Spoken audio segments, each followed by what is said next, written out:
Thandel movie story ఒక real స్టోరీని base చేసుకొని తీశారని మీకు తెలుసా? నవంబర్ 27, 2018 గుజరాత్లో ఉన్న వేరవల్ అనే ప్లేస్ నుంచి 22 మంది తెలుగు వాళ్ళు 3 ఫిషింగ్ బోట్స్ వేసుకుని చేపల వేటకి అరేబియన్ సముద్రంలోకి వెళ్లారు. అసలు వీళ్ళు ఎందుకు మన దగ్గరలో ఉన్న బంగాళాఖాతం వదిలి అక్కడెక్కడో ఉన్న గుజరాత్లో చేపలు పట్టాల్సిన పరిస్థితి వచ్చింది? చక్కగా ఇదే చేపలు ఇక్కడ పట్టుకోవచ్చు కదా అని మీలో చాలా మందికి డౌట్ రావచ్చు. వీళ్ళు గుజరాత్కి వలస వెళ్లి నెలల తరబడి అక్కడే ఉండటానికి కారణం మా దగ్గర జట్టి నడు లేదు సార్. లేకపోవడం ఏంటంటే 15,000 20,000 మంది ఆంధ్రప్రదేశ్ నుండి గుజరాత్ వెళ్ళిపోతున్నాం సార్. అంటే 8 నెలలు స్టార్టింగ్ చేసి 10 నెలల వరకు వెళ్తాం సార్. వెళ్ళి అదే ఇక్కడ మాకు జట్టి ఫిషింగ్ ఎయిర్పోర్ట్ ఉంటే ఈ 15,000-20,000 మంది ఎక్కడో బ్రతికిస్తాం సార్. మా జీవితాలు మేము అంటే హ్యాపీగా చూసుకొని తల్లి పిల్లలు చూసుకొని ఇక్కడ ఉంటాం సార్. ఈ నెక్స్ట్ 3 సంవత్సరాల లోపలనే ఖచ్చితంగా మీరు అనుకుంటా ఉన్నట్టుగా మీ దగ్గరే ఒక మంచి జట్టి కట్టించే కార్యక్రమం పెట్టిస్తాం.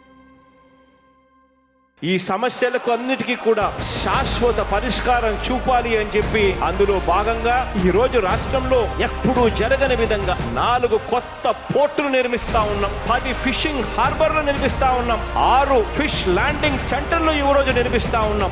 ఏకంగా వీటి కోసం 16,000 కోట్ల రూపాయలు ఈ రోజు ఖర్చు చేస్తా ఉన్నామని చెప్పడానికి కూడా సంతోషపడతా ఉన్నానని చెప్పి తెలియజేస్తా ఉన్నా.